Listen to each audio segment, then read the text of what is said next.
Good to meet you. Yes. Hello and welcome to another interview. In this video, I will be interviewing Roger Joseph Manning Jr., not to be confused with the folk singer-songwriter Roger Manning.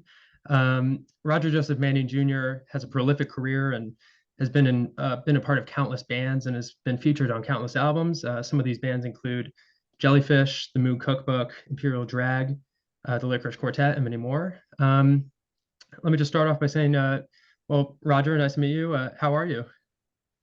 Nice to meet you. I'm just waking up, but I'm good to go. Nice, nice. Yeah. I also want to mention including in terms of some of the albums been featured on. He's been featured on Roger Waters' "Is This the Life We Really Want?" Which there's a Pink Floyd poster up here. I also have a Pink Floyd poster over there. So I'm a huge fan of him and Pink Floyd, and obviously as a solo artist. So that's super cool. I'll just start off by saying how I discovered you because I'm as you can see, I'm kind of younger person, so I got into you fairly recently, but um, I discovered Jellyfish through I don't know if you know this YouTube channel, but Sea of Tranquility, and there was a Oh, video, yeah, there was a video entitled "Our Favorite Power Pop Albums," and it uh-huh. featured Mike Portnoy of Dream Theater and Jim Bocce or Baki, I don't know how to pronounce his last name, of Fuzzbubble. And I know you've spoken with Mike Portnoy in the past. And they're both massive Jellyfish fans and praised both albums. And I listened to both albums, Belly Button and Spilt Milk, and they completely blew me away. And I think this is important to mention. I'm a huge prog guy. I'm very much into progressive rock. So this was kind of, even though there are without question progressive elements, I think, to all of your music, it was very much a kind of change in what I was used to listening to.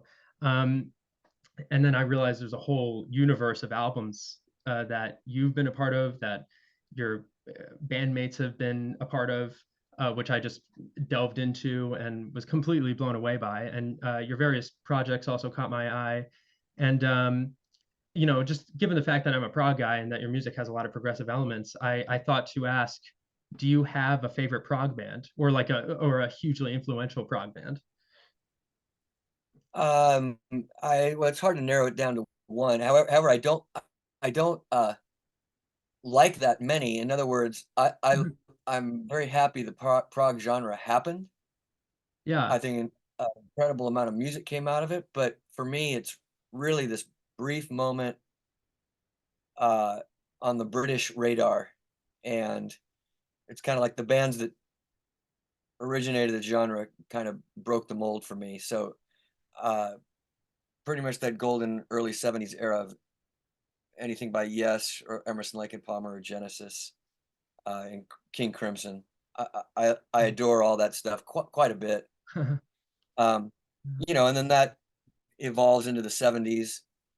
All those bands continue to do good things. But to me, when they were all in their early 20s and were kind of helping to invent the genre on their own because they were, interested in seeing where they could take rock and roll, which was only like 15 years old at that point. It was Yeah. still in its infancy, quite a bit. And, uh, you know, um, the band UK and Oh yeah. all the little tributaries, the bands that then kind of parted off. I mean, Roxy Music, I don't know if you could even put them in Prague. They were their own thing for sure. But Yeah. yeah, it's great. I still go back to the Yes and Genesis catalogs. Just in terms of songwriting, the songwriting uh, always takes me on a journey. I mean, Todd Rundgren's pretty much the only American I can think of. I don't think Americans did prog very well. Yeah. I mean, there was like I mean, Kansas, but I don't even know how prog they are. Kansas had some great moments, but Yeah. they're just not. It's just not even. It's. I prefer the Anglo-British school of it. Yeah. Italians had a huge prog scene as well, but I Hmm. just never really heard anything that I cared for. I mean, bands like Goblin are fantastic, and Uh-huh. uh, I just it never had the songwriting that like just Genesis. I mean, the songs, and then even after Peter left, they just kept writing great material Yeah, well into the 80s, yeah, much to even my amazement. So, I'm really thankful that era of music happened, and then I caught the tail end of it as a teenager, and that, totally. we can still, and now there's just so much stuff on YouTube to be with, never having gone to a I mean, I saw Genesis on a reunion tour, same with Yeah, Yes on a reunion tour, but in the yeah. 2000s, but I never saw them in the heyday, you know? Oh, yeah.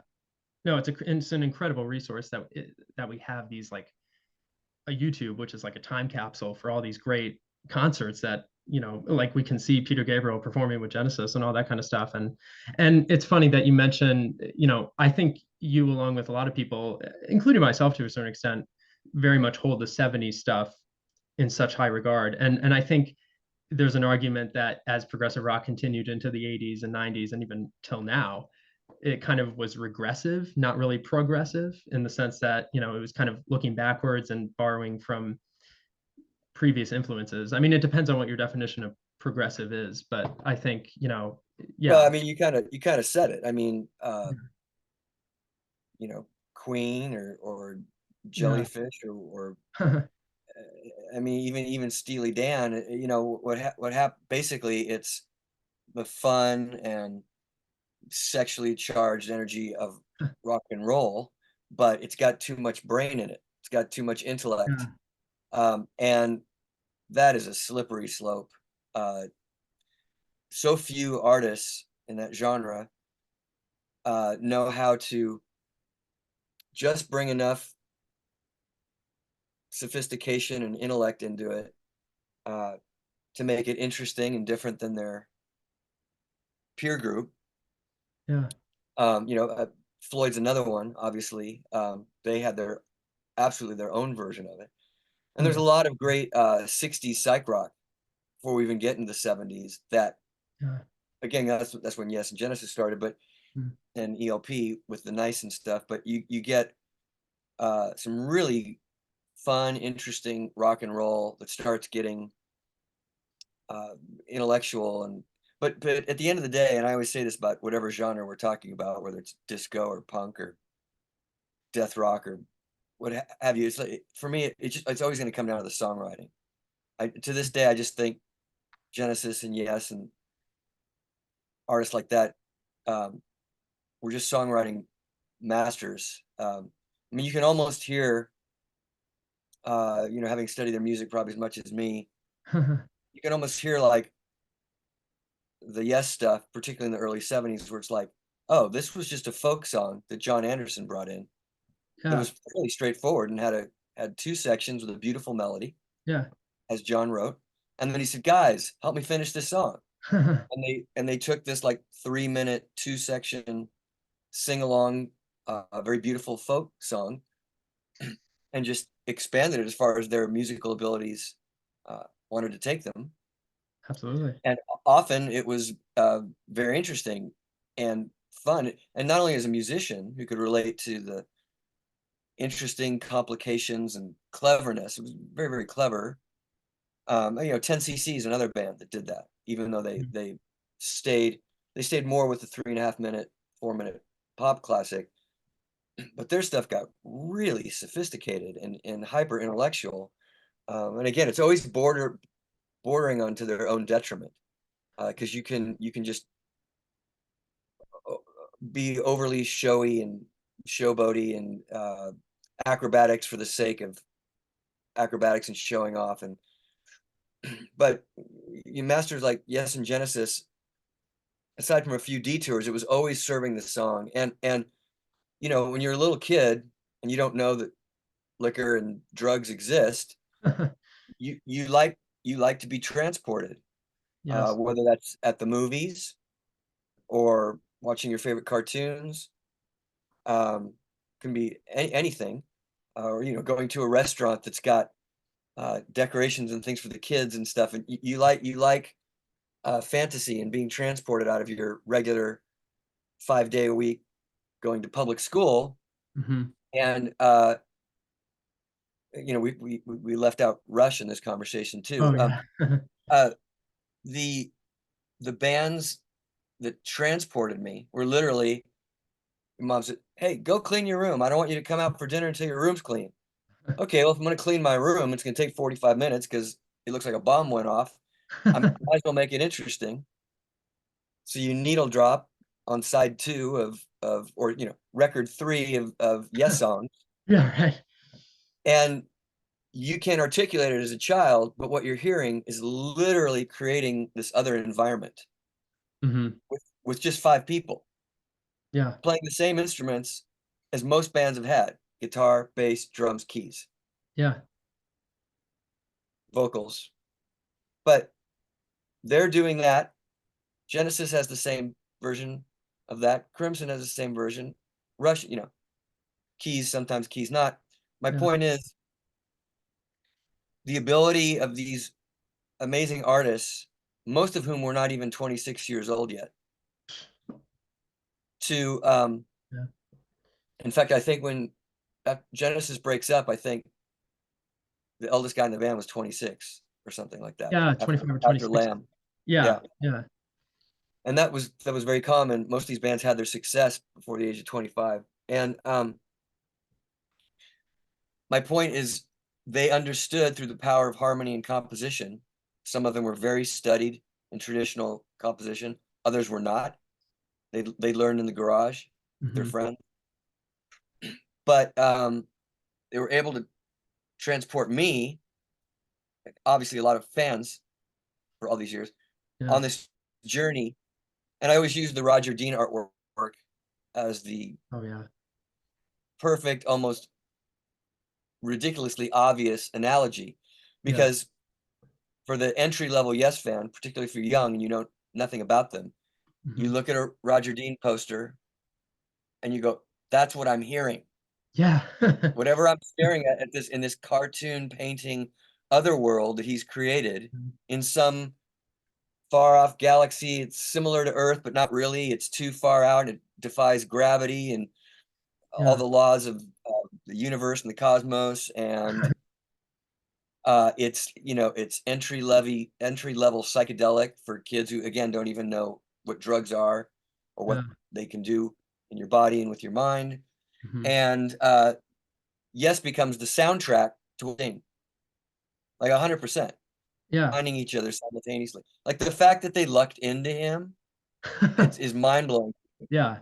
And a lot of the other artists used Hypnosis, which was a Yeah. very, very popular company, like Floyd did. Uh-huh. But it was in the air and the water. It was that generation was exploring with psychedelia and surrealism, and it Yeah. was another statement of 20th century art form. Um, and what an exciting time to be a young person making music. And I'm just very thankful that of my age, I caught the back half of it. I got into all that stuff super late, but it was still only 5 or 6 years away Mhm. from the older kids in my neighborhood or my aunts or some of my relatives going, "Oh yeah, I saw them play Madison Square Garden in '73 or whatever." And that Yeah. was only about 6 or 7 years away from me in the late '70s, early '80s. Yeah. That's incredible. Oh my gosh. Well, I think throughout this interview, I kind of want to have little touchstones of little kind of projects that you've been involved in and kind of do a little bit of a retrospective of as much as I can of everything that you've been involved in mainly. Now I'll start with now I don't were you in Beatnik Beach? I don't know if you were or was it Jellyfish that was your first proper band No, or I was in the last version of Beatnik Beach. They okay, they yeah. they've been an entity for a while. We're Yeah. having local success in the Bay Area, Yeah. and they even started getting record company attention. And then for reasons I don't know, they had a falling out with their keyboard player. He Okay. left, and I was still down in San Francisco going to Mhm. school, and they offered for me to come up uh, the summer of '87 Mm. and sit in with them for the summer. That's where my folks lived, so it was easy for Mhm. me to stay up there and rehearse. And so I got to kind of jump into this train that was already moving. Mm. And then it was a very natural graduation, I mean, we got signed, Beatnik Beach got signed to Atlantic Records. And then as that band was dissolving for a bunch of reasons I won't bore you with, Andy and I were writing the material that would evolve into Jellyfish. Yeah. And it's I have to say it's very interesting to hear those belly button demos because it's kind of a more then again they're demos, but just I mean the maturity you can hear where the potential there 100%. And then I think once belly button came out, that exploded. From what I've heard, I think it was a very successful album. But my main question is in regards to Jellyfish. Well, I have two questions, but one I'll get to later. My uncle actually, who saw you guys perform live. I'm not sure when it was.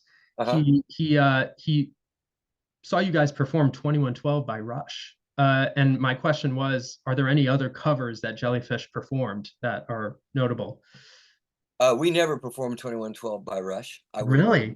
I would have loved to have done that. Just I uh, can't believe it. Wow. sheer, just the sheer audacity. Yeah.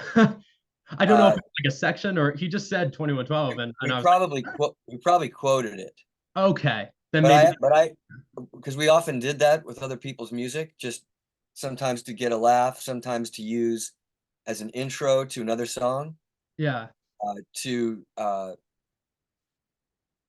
bring people who were not familiar with us, to give yeah, them something to latch onto, some kind of yeah, familiarity, yeah.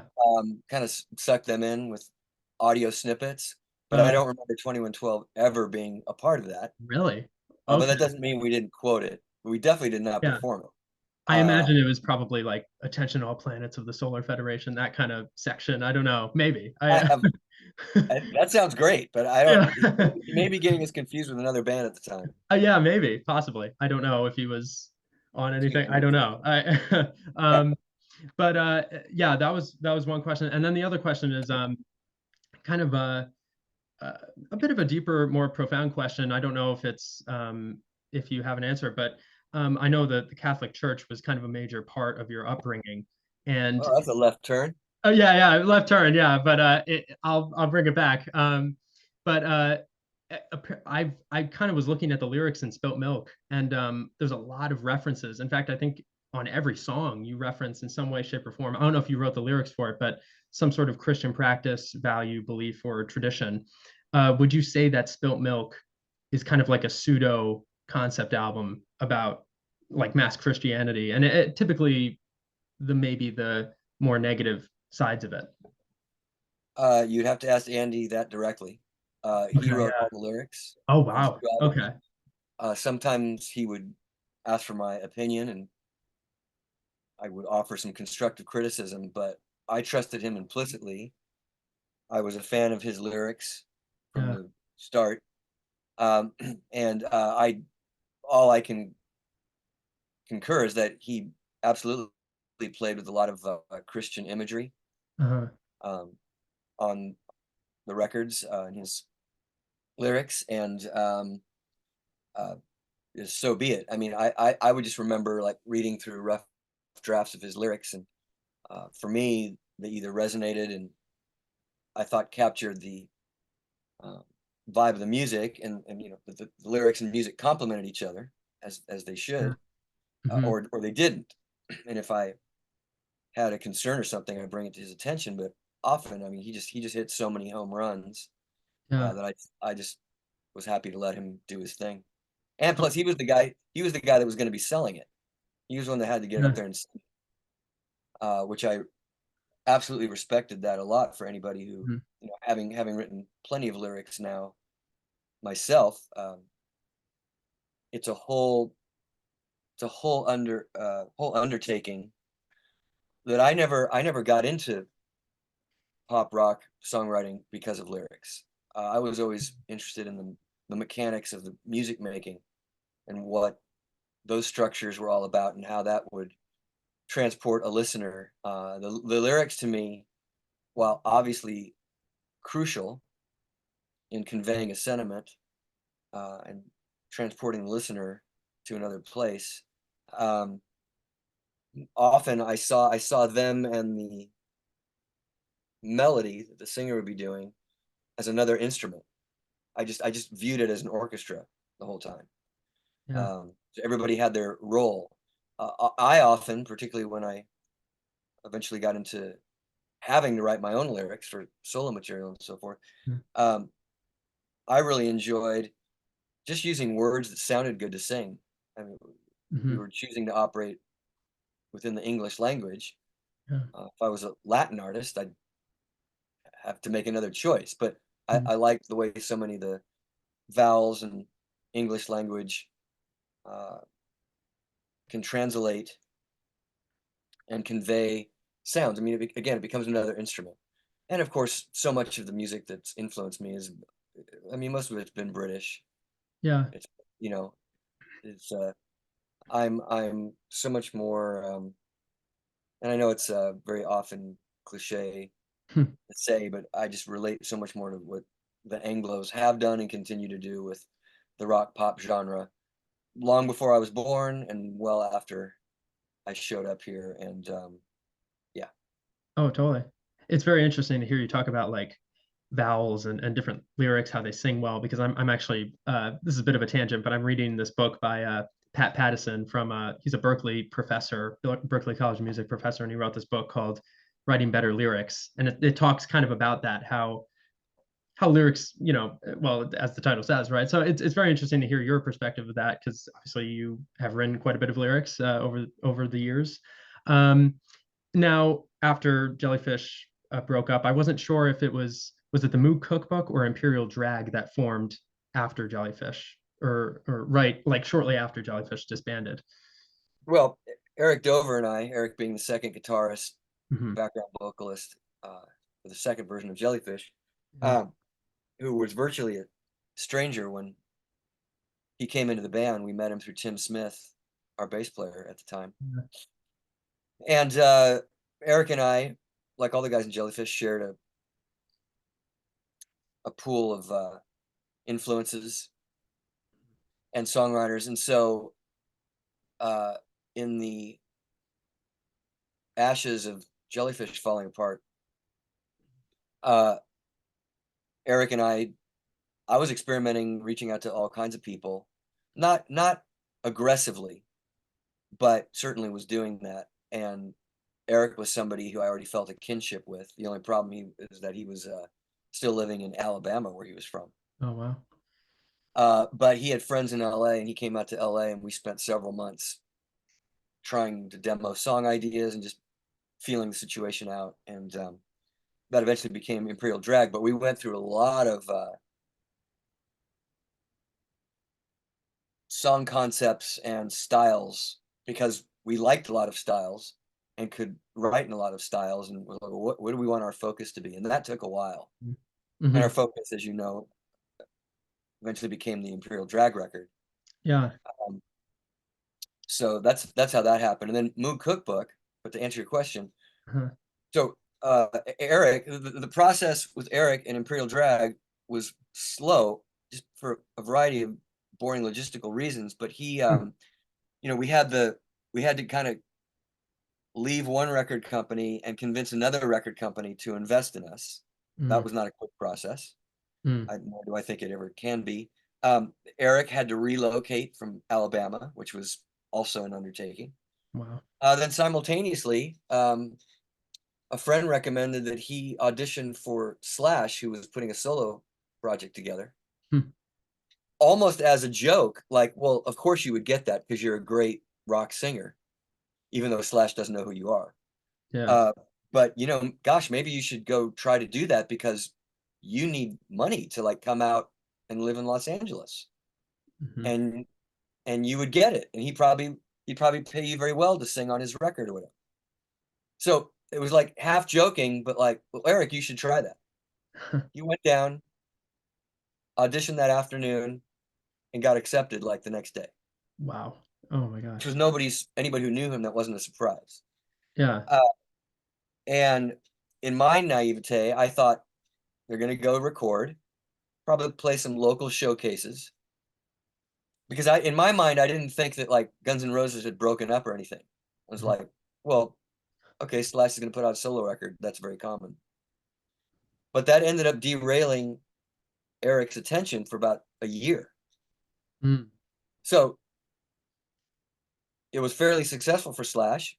Eric made some money. It helped him move out to the West Coast, but it postponed our record for at least 9 months, Oh my which gosh. was really challenging for me Hmm.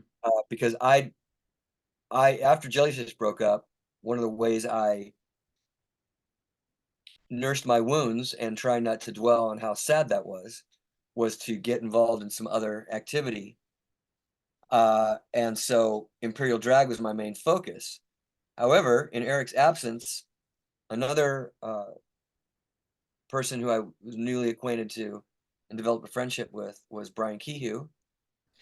And he and I simply we got along as people fantastically, but we also shared a love for vintage synthesizers and vintage equipment in general.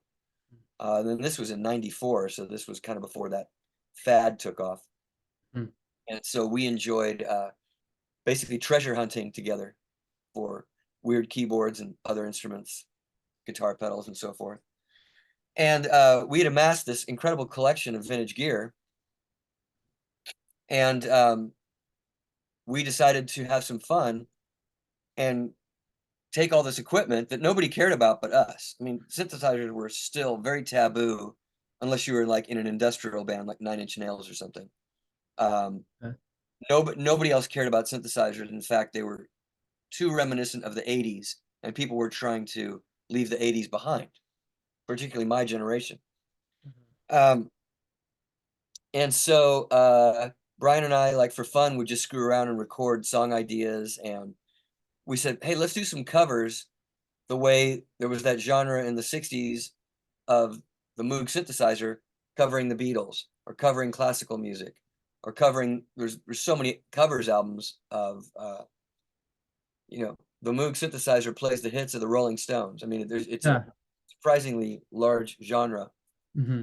We thought we'd have fun with that, and our friends were so amused, and we thought it was so much fun that we tried to make a serious like collection of material, and then like even like went as far as to like knock on an independent record company's door, like nobody's going to sign this, nobody cares, but it was weird enough and different enough that people did pay attention, and that's Hmm. how we got our album deal with Restless Records for that. And this was all because I was waiting for Eric. Like if I was not waiting for Eric, I don't think the Moog Cookbook would have happened because I Wow. wouldn't have had time. I just would have been like full speed ahead into Imperial Drag World. Yeah. And then so the ultimate irony and joke is that the Moog Cookbook record and the Imperial Drag record come out almost at the same time, which is completely unintentional. Hmm. And Rolling Stone reviewed both of our records back to back in the same magazine. Wow. And they gave Moog Cookbook a positive review and didn't give Imperial Drag a very favorable review.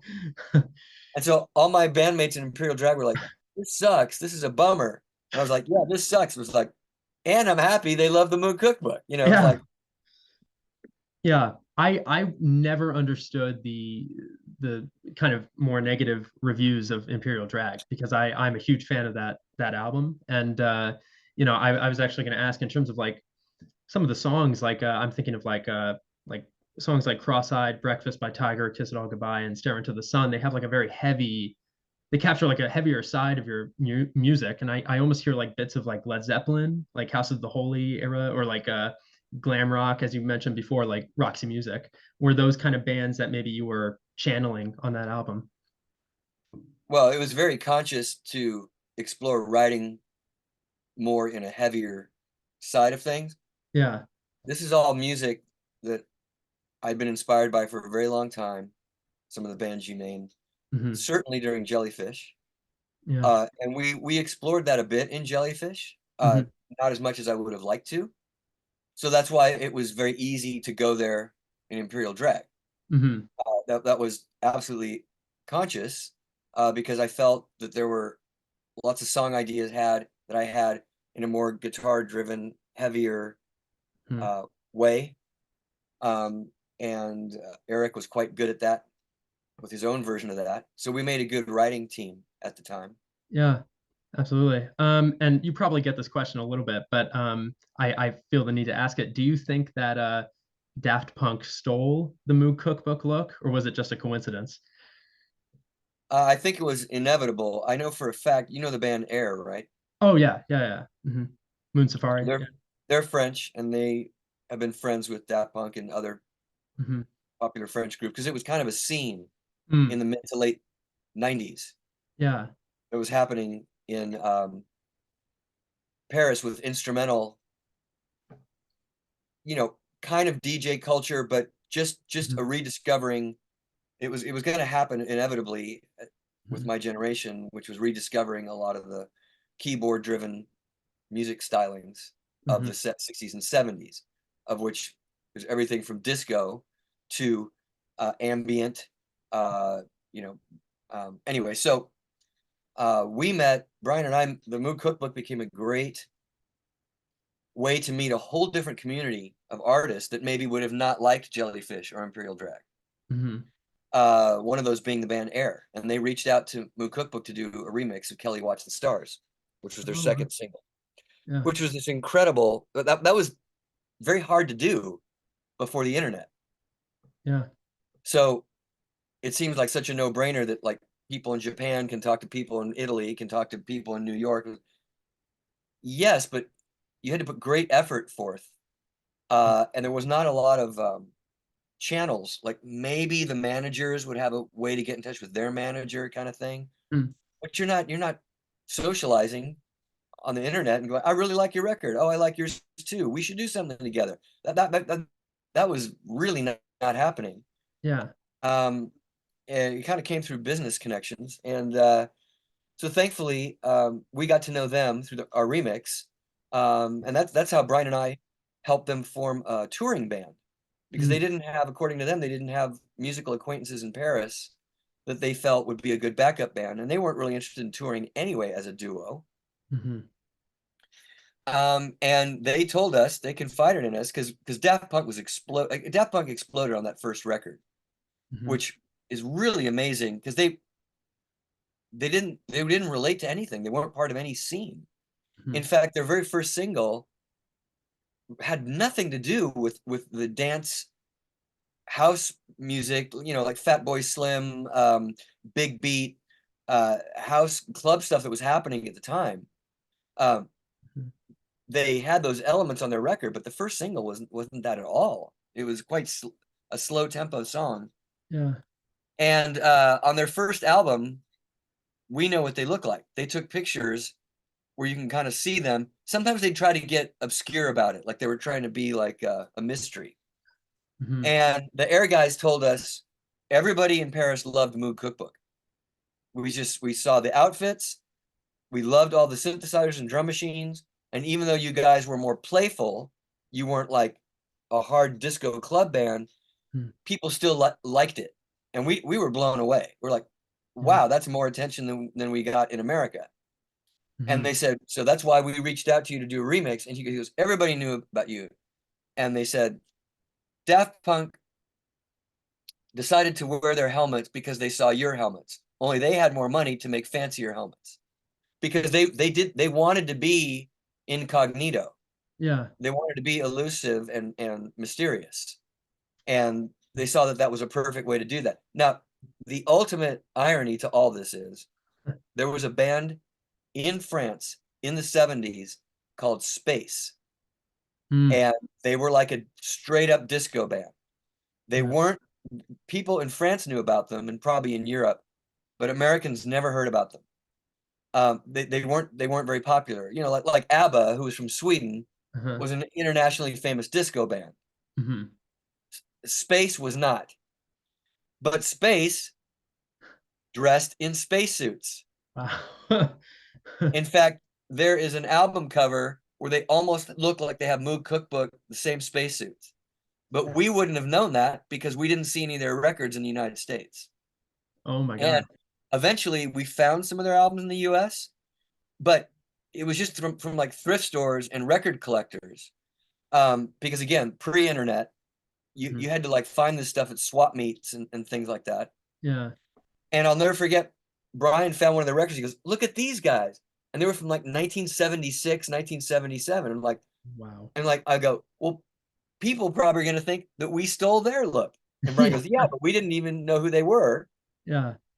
So my whole point is that Daft Punk would have known who Space was because they Okay. were French. They were Yeah. French. Hmm. So did Moog Cookbook inspire Daft Punk to get more elaborate space costumes and never reveal themselves and perform live in spaces? Well, maybe we further encourage them, Yeah. but they knew about the band Space. I mean, they had to. Oh yeah. Totally. That's So that's that's so funny and so who the ironic. hell knows? Yeah, yeah. And I, the whole thing is this crazy timeline right? of weirdness. Yeah. Absolutely. Absolutely.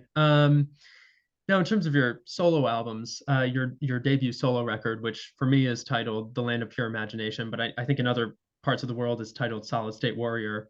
Uh, Yeah, it was released in Japan first with oh, okay, 4 different songs. okay, So The Land of Pure Imagination has, sorry, 3 different songs on it yeah, that were removed from the Solid State Warrior version. okay. That's good to know. Yeah, I didn't know there were two different versions. But it features a song called "Wish It Would Rain," which you co-wrote with Brian Wilson. And you've worked with other notable artists. Is it surreal to be able to work creatively with somebody who has inspired you musically? Always and yeah, Brian was one of the biggest names and one of our biggest heroes. Oh yeah. Now, on the song "Wish It Would Rain," he actually does not have a co-write on it because Hmm. the verse and chorus were an idea that came from me. I didn't have any lyrics, nothing, and I played it for Andy. We knew we were gonna. Don was trying to set up a writing session because he was working with Brian for a while. He wanted to team us up and see if we could write some songs together, which we were obviously very flattered to try and do. Um, but we didn't have any ideas. We were busy mixing Spilt Milk at the time, Oh, and that's where all of our attention was focused there. So I was determined to show up with something so we wouldn't be sitting there twiddling our thumbs because I knew I was going to be a nervous wreck. And when I'm nervous, the ideas don't flow very well. yeah. So uh, I made some time to come up with some ideas, and I played them for Andy in hopes that he liked them as well and supported us just starting the conversation with Brian that way, which we did, thankfully. Wow. Brian really seemed to like the idea, and while we were there, he even came up with like a bridge idea. Mm. Um,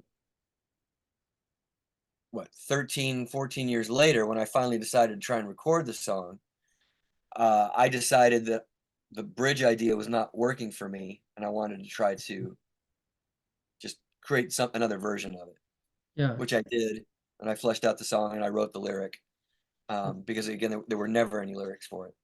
Hmm. So that's why Brian doesn't have a credit on it, but Yeah. he almost did.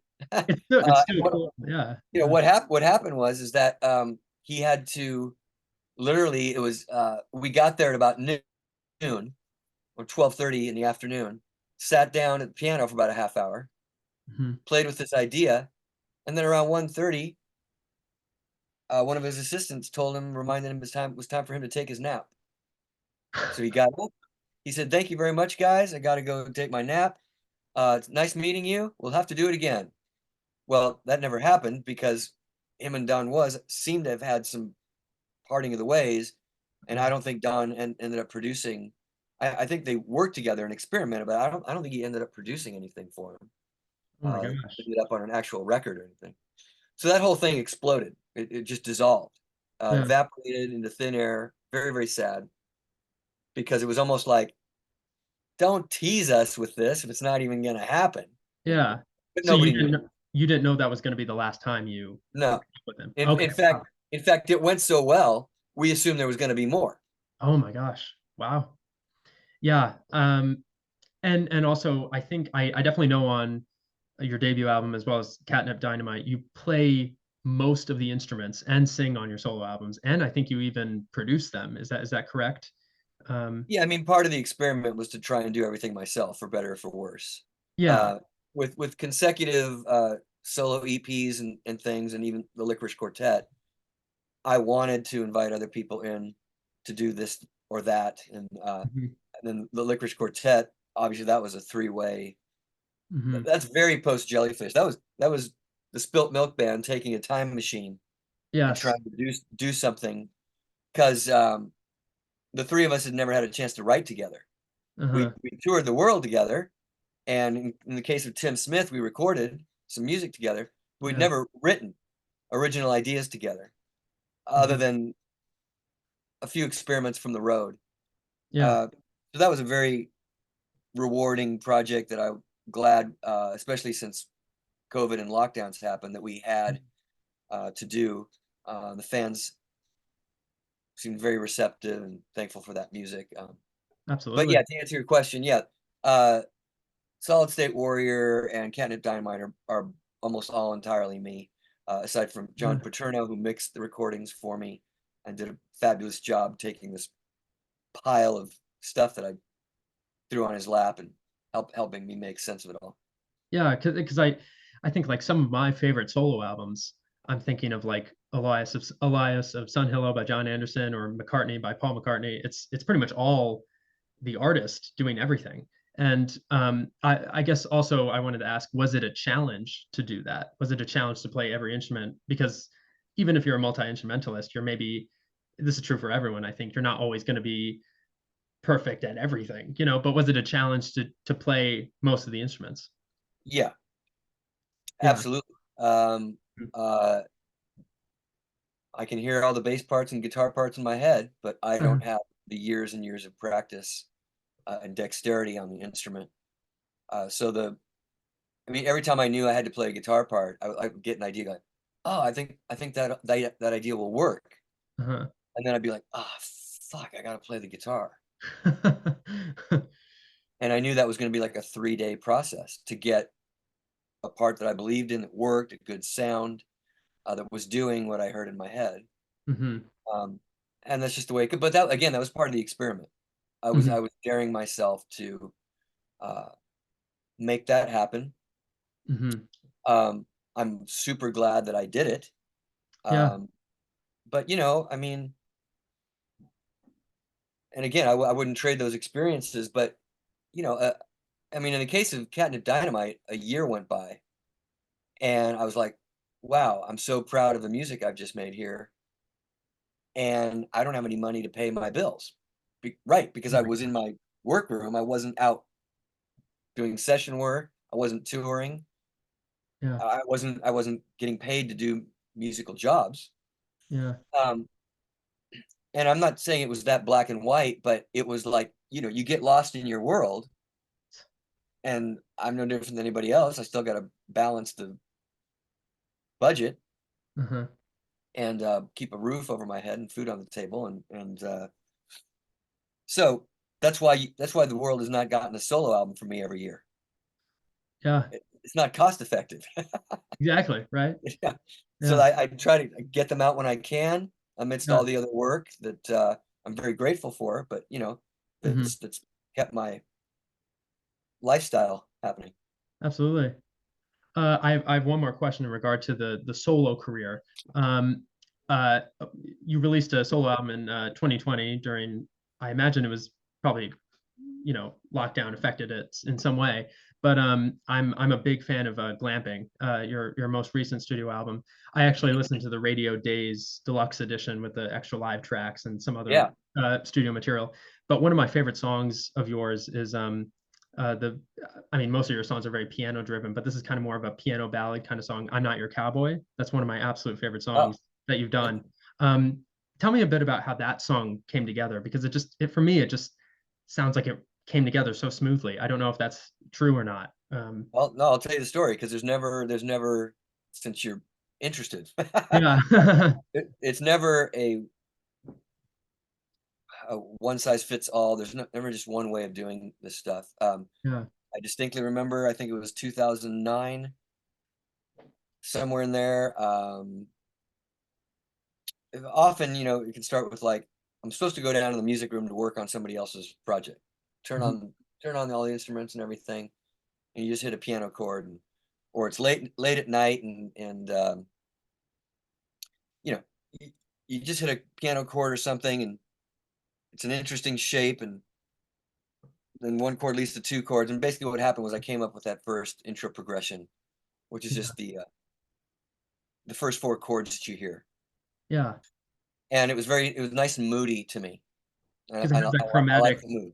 Yeah, it has Yeah. that like chromatic bass line and stuff like that, ascending bass line. Yeah, which is so effective, and then the way, as you said, it progresses so beautifully. So Uh, the next step was, if I'm inspired harmonically, melodies start popping up in my head. mhm. That can be a singing melody or another musical part melody, but so it's just very natural for me to further create a mood with a melody. I mean, that's my favorite. That's why I do what I do. I love the mystery of why melody shapes on top of harmony shapes can create a mood. Oh yeah. Uh, and it's endless, right? There's endless combinations. Hmm. So that mystery has been always intriguing to me. Absolutely. And so I started messing around with the entire A section that you hear. Mhm. And it was very quickly I dropped into hitting that first chord of the chorus, which takes you in a different place. It's like, oh, this sounds, because I knew I wanted the chorus to really sing out and hold, which is what it does. Okay, so it was probably very late at night. I was tired, but I put it down on my phone or into Pro Tools or something. Just the melody and those chords, no lyrics, just gibberish, which is always what I do. Lyrics come last. Yeah. So, right, I just collect ideas like most songwriters, and then I go back to them and I listen to them in the car when I'm driving around. And the ones, I let them simmer, and if they stand the test of time, then I go, wow, I can't get that mood and that feeling and that sensation to leave. It wants to keep hanging out. Well, that's a good sign that I probably should try to develop the song and finish it. Mhm. But to me, like personally, I've already achieved my mission. In other words, I've already created a formula that, again, for me, it's a very selfish, self-indulgent activity. I've created something that is fulfilling to me and gives me a sense of accomplishment. And I think is good. I like it. Mhm. Really, it could end right there, Yeah. because I know that if I want to record it, I'm gonna have to spend a shit ton of time flushing it out. Yeah. Sorry, fleshing it out, or flushing it down the tubes if I don't, you know, crack the code. Yeah. Um, and in the case of that song, it kept hanging out. It kept hanging out. So even though it wasn't on my first two solo records, well, no, because I wrote it. I wrote it after those two solo records, and then my personal life was what it was, and Mhm. basically, 10 years go by. But somewhere in there, I remember uh, I had met my current wife, Laurel, and I was thinking about, we were thinking about moving into her house Mhm. she had, no, because I was renting a room from a buddy of mine, but I had my little music studio set up. Mhm. And I remember I literally had a day where it was like, I was just going to get my things together to get ready to move, but I really didn't have anything to do. I didn't have any assignments. There was nothing calling for my attention. So I just felt inspired to like mess around with some of my ideas. And I said, I have to finish that cowboy idea, Mhm. but I can't record it because it doesn't have a bridge. It's just two Mhm. sections. And I knew it has to have a solo or a bridge. It needed Mhm. a whole arrangement, which I didn't have at all. And I couldn't begin to think about recording it unless I did. So that's when I wrote the bridge. So I literally wrote the bridge 7 years later. Wow. Oh my gosh. And that's not uncommon for me because of how my life has unfolded. I have to keep picking up where I left off because I don't get up and do Roger Manning's solo career. I'm not the Tom Petty band from the age of 20 to the age of 50. That's Yeah. not, I've shown up in the world more as an accompanist, sideman, uh, part of a team that helps make great records, and that's fine. So, but for the solo endeavors, they have to kind of like sit on the back burner. And I remember when I wrote that bridge, it was a great jigsaw puzzle very, very happy with what happened because as you can tell, the mood of the song is fairly somber. It's fairly Yeah. introspective and melancholy.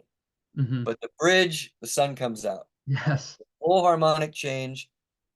I mean that great strategy and cunning and Mhm. um, architecture went into that, as I like to do. I'm not Yeah. bragging. That's what it takes to arrive where I want to arrive. Yeah.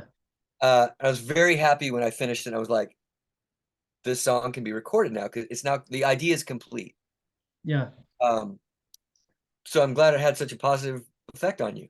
Oh yeah. No, and as you said about the bridge, like because I'm a songwriter myself, I think like I don't write as much like kind of verse chorus stuff, but it's like the bridge is sometimes the hardest thing to write because it has to, but as it does in that song, it perfectly is the perfect antithesis to everything else. It kind of brings out it adds something rather than just kind of If stagnate, you want which it, yeah. yeah. If you want it to be that, Yeah. right? We can have it. We can have all this stuff. We have the power, but Mhm. I mean, you can just take like I remember. Well, you'll appreciate this story. So my college roommate, who's still a dear friend to this day, he went to I was in the music school. He was in the film school. Mhm. Now we shared a lot of the same musical taste, but he doesn't have a musical bone in his body. He doesn't, you know, that's not his skill set. Yeah. But I remember the XTC Skylarking album came out when we were in college together, and we were Oh yeah. super excited. We both got into that record at the same time. We both loved it. And I remember a few months after we spent a lot of time with the album, I remember sitting him down and trying to explain musician to non-musician why the song Season Cycle was so inspiring to me. And all the detours and journeys that Andy Partridge takes the listener within 4 minutes, Yeah. a very concise amount of time. And my roommate was like, I've never thought about it that way. I always would just hear this song, and he goes, I like the song. It's one of my favorite on the record. I just like it because it was just like a very easy, simple sing-along melody that I could like tap the steering wheel to in the car. Yeah. And I just thought of it as this one big piece. And it's very kind of cheerful and it's kind of Beach Boy-y. And I go, Yeah. right. But that doesn't just happen because Andy Partridge snaps his fingers. Yeah. Like there's so much forethought and it's so goal oriented and Oh it's very yeah. specific because you can even hear as an XTC fan, you can hear Andy Partridge deliberately, he's putting on a different hat. Oh He's yeah. going to go, you've heard me do all these other things. Yeah. I'm glad you liked them, but right now I'm exploring something else as a songwriter. And you can hear him like really just start stretching his writing wings. Now, I Yeah. happen to like that. My roommate liked it, Yeah. but it was really fun for me to try to articulate to him all the things that have to happen Mhm. from a musical, foundational, and architectural and strategical way to arrive at that final result. Not to mention all the things that him and Todd and the band do to then flesh it out uh, in terms of arrangement and instrumentation and all that. And he was Absolutely. just, I remember he was like all ears, like, oh, tell me more. This is so cool because he'd never thought of the song that way. Yeah, I wish I had friends that were that inquisitive and that Yeah, they yeah, cared, because most yeah. people they like not knowing. They like the magic of not knowing. But for me, it's more magical as a musician to know how are they doing this? How are they making these sounds? And how are they exploring this genre? I know we have a couple minutes. I'll just real quick touch on the Lickerish Quartet. How did you get to work with Jeremy Stacy? Because I know him as one of the three drummers of the King Crimson Live Band. I don't know if he's still Uh, in King Crimson Live Band, but he's also a session musician, of course, for many other notable artists. How did you get to work with him? wow. So when Jellyfish toured England for the Spilt Milk tour, Mhm. we had an opening band for a lot of that tour called the Lemon Trees. Mm. Jeremy Stacy and his brother Paul were in that band. Mhm. So was a very successful producer named Guy Chambers.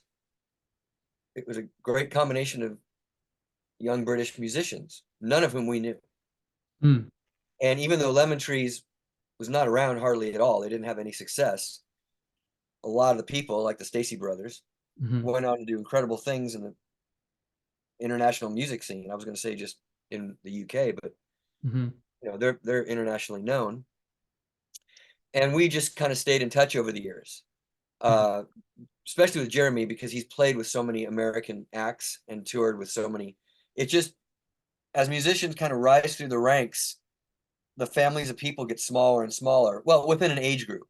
Mhm. Obviously, there's new graduates that are coming up, but Mhm. in terms of our age group, we absolutely knew who the Stacy brothers were, and we played on similar records, sometimes together, sometimes long distance.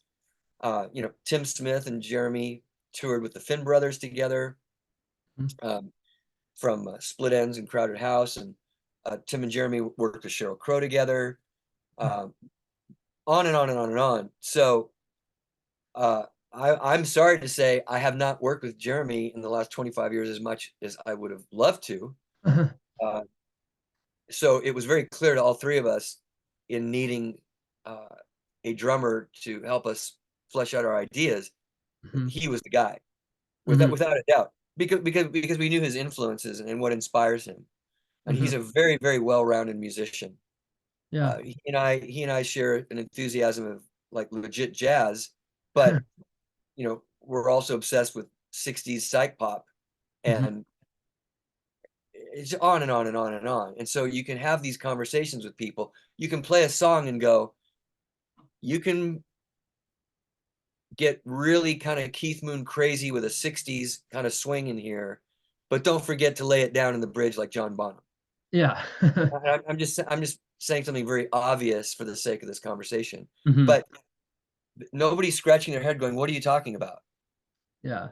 You can bring in decades of rock pop artistry with people like that Mhm. and convey your attitude and what you're looking for, and they can deliver and they have the musicianship to then execute it very quickly. Mhm. Um, so we recorded the Lickerish Quartet drums 2 songs a day. So it took about Mhm. it took a week. It was 6 days. Um, and you can go that fast with someone like Jeremy. And you've heard the Lickerish Quartet stuff. Yeah. All the songs are very different from each other. Oh, yeah. Yeah. And again, we like playing with lots of different styles, what our take would be on certain things, Mhm. and that's what keeps us amused. And thankfully, Jeremy said, "I'll come out from England. Just give me a couch to sleep on, and buy me dinner, and we'll talk about payment." And Yeah. he couldn't have been a better teammate for that project. Yeah. And that I know you mentioned earlier, it's like such a post Jellyfish band, and I think part of the reason is because you play in so many different styles, and then again, obviously the musicians are from that band, so it just makes sense. My final question, and I asked this to pretty much all the people. I haven't interviewed that many people, but of all the people that I've interviewed, this is a question that I ask them a lot at the end. Um, do you have any advice for typically inexperienced or younger songwriters, such as myself or other people? Well, it really depends what you want to do with the songwriting. If your Yeah.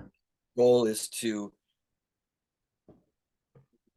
be commercially successful and reach as many people as possible, and Mhm. you have an understanding that the art that you make could be used to dance to or play at parties, that there's a communal sense to it, that Yeah. there's something that's common enough and everyman enough that it's relatable. Hmm. That's one goal.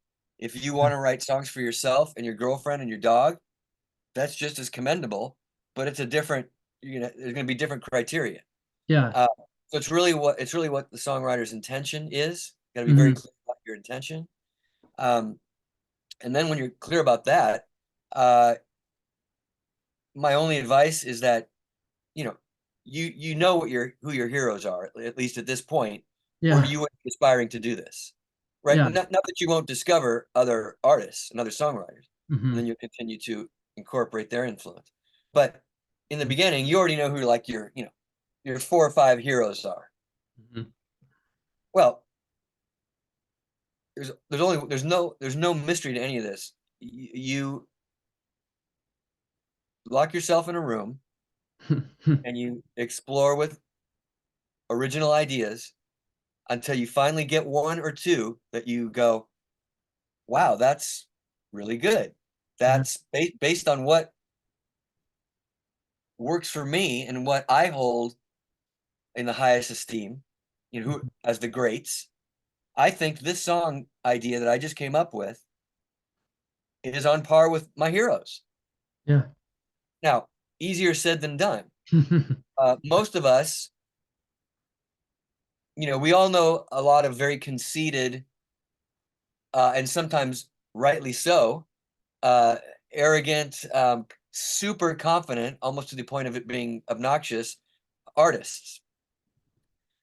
And sometimes it's absolutely warranted. They are that good. Yeah. Yeah. Yeah. uh, but mostly they're not. Hmm. And uh, thankfully, um, it's a constant dance with yourself between being humble and believing you can do something, and then giving yourself a pat on the back when you've achieved your goal. Fully understanding that there's always room for growth, always room for improving your art. But you've got to arrive. You've got at some point you got to go, okay, I just wrote something that I'm confident to play for my girlfriend, my best friend, a stranger, and with the full understanding that they might not like it. Yes. And that's okay because I like it. I, Yeah. I think I reached my goal and nobody's going to convince me otherwise. But you also have to understand when somebody whose opinion you trust, maybe it's a collaborator, goes, I don't know, dude. That melody you wrote sounds an awful lot like that Pink Floyd melody, and Yeah. we should talk about that. And you might go, no, it doesn't. No, it doesn't. Or you might go, oh, wait, you have a point. I've had so many moments like that. Yeah. Maybe I should re-examine that. And Yeah. all that means to me is if you take that constructive criticism and you feel it's worthwhile, all right, back in the room, shut the door. I'm gonna try more and more ideas. Yeah. And um, I've heard other songwriters describe it this way. You really, when you start exercising that muscle on a regular basis, you kind of get in this self-hypnosis mode around songwriting. Yeah. And often when you open up those gates, the floodgates get open. Yeah. Ideas start pouring out. You can also play games with yourself, like whatever time you start your day, I'm going to go in my music room, and by 3 o'clock or whenever you on your lunch break, I'm going to write two ideas that are fucking kicking ass. I'm going to write a hard rock fast idea, and I'm going to write a groovy, fun, funky, dancey idea. Yeah. Go. And there's no guarantees anything are going to come out of that. However, you've raised the bar, you've upped the ante, you've given yourself an assignment. You've Yeah. given yourself a loving assignment that's going to yield something. Hmm. You may be trying to write like a heavy, awesome guitar riff song and realize I'm not very good at this, but I want to be, so I'm Hmm. going to practice this more. Very often as a pianist, it's very easy for me. It was always easy for me to write ballads. Hmm. Writing fast, energetic, amped up tracks, that was really hard for me to do because when you sit at the piano, you can sit at the piano and you lounge and it's very moody and you can whisper, but stand up, put a guitar on, you have to go like this. Yeah. You don't want to write in my room, the warmth of the sun. No, you want to like, I'm on top of the world and I can't get any higher. You want to write some cheap trick power pop. Yeah. Yeah. Uh, those are, or if you sit behind the drum set. Hmm. Oh, now I'm writing an idea. This beat feels so good. It's a good dancey tempo. Well, you might start. A lot of my melodies have come to me. I'm not even at an instrument. Hmm. I'm walking around the house, and these melody shapes I start playing with, almost like a math experiment, Oh my like gosh. I'm calculating numbers or whatever. And I go, well, I could raise the melody here. That would Yeah. be kind of like McCartney would raise the melody here, and he'd hold it, Yeah. very lyrical. Or I could do something over here, whatever. And all the while you're being inspired by your heroes, you start reaching a point where you're doing it so damn much that you keep having to come up with original ideas and concepts, and suddenly the influence of your peers starts going like this, and your real essence starts emerging instead. Absolutely. And you have to know when that is. You know, you said, this is very much me. Hmm. You just kind of know it. This is not filtered. I'm not trying to make it sound more Roger Waters, David Gilmour, whatever. I'm not trying to make it sound more Andy Partridge. I like those guys. They've inspired me as a songwriter, but I can tell this is me. It just sounds fresh. Hmm. But that's you have to nobody can really tell you that. Yeah. Um so and if you're the singer Hmm. of your music, right? Because in a lot of my cases, somebody Yeah. else was singing my ideas, Yeah. Hmm. and I would have to allow them to personalize it because you're nothing can be more you than your own voice, Yeah. Yeah. right? So you may come up with a melody that you adore, but if you give it to a partner, it's going to be different for better or for worse.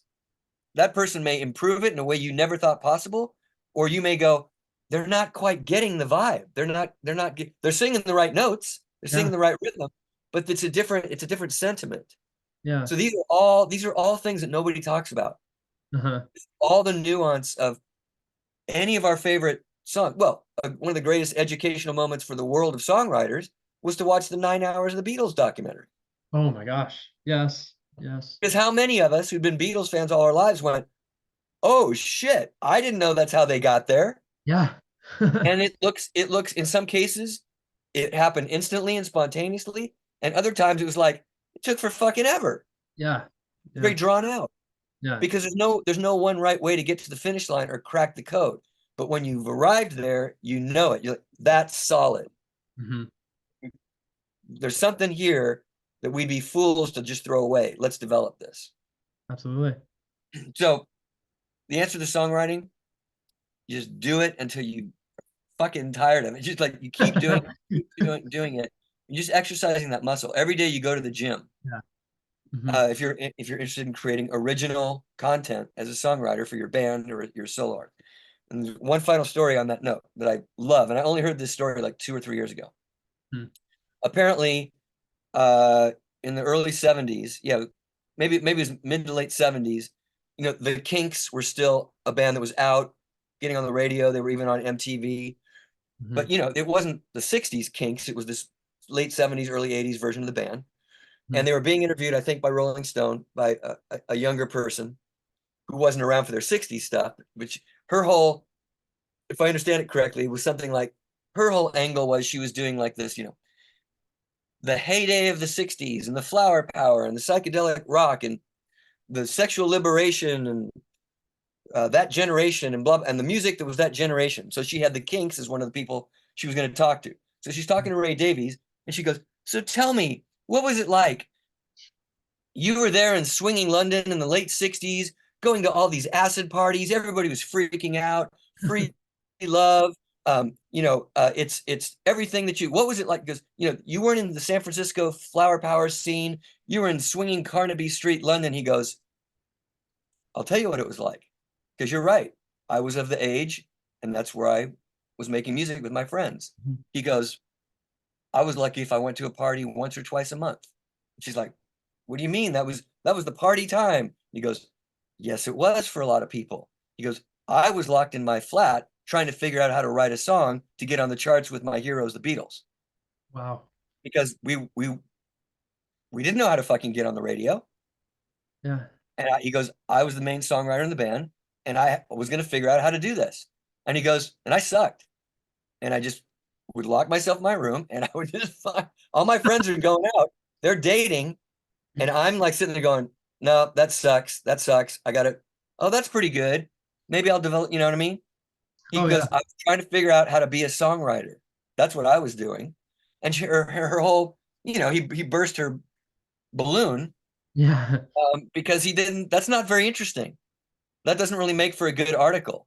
Yeah. She wanted to hear about the time, oh, I went to this bar and Jimi Hendrix was there. And then Pete Townsend walks in from The Who, and we Yeah. all shared drinks, and then we went out on the dance floor, and then we got in my friend's Rolls Royce, and we were driving down throughout London late at 3 in the morning, blitzed out of our mind on LSD.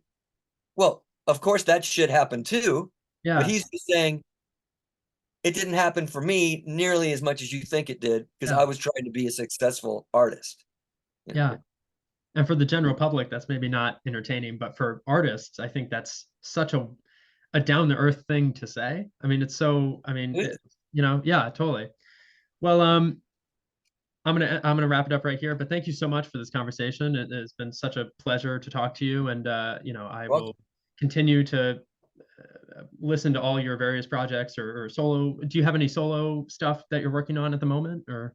I do. I can't tell you at all when it's going to surface though. Okay. Yeah, I've got 5 or 6 songs that are in different stages of completion. Thankfully, because starting out from the beginning is awful. Yeah. But I at least can see the light at the end of the tunnel on several of these Oh, ideas. totally. Yeah. Some of them some friends have played on, and in a perfect world, I'd have flushed something out and could get it happening sometime next year. Oh my gosh. Wow. Yeah. And are there any like socials that you're in a part of that people can find you on online or on social media of any kind? Yes, but it's not really me. I don't participate in social media other than to uh, announce to people who care that I have new music and to Uh-huh. thank them for being so supportive. Um, I have a good friend of mine who, very talented producer engineer who recorded a lot of the Lickerish Quartet stuff, Hmm. named Frankie, and he kind of helps me oversee social media, and he's the one that suggested I should do like the synthesizer reviews Hmm. and upload that and maybe talk about some of my Pro Tools tracks for my solo album stuff. Yeah, totally. And people seem to really enjoy those. So thankfully, he helps me edit those and film them.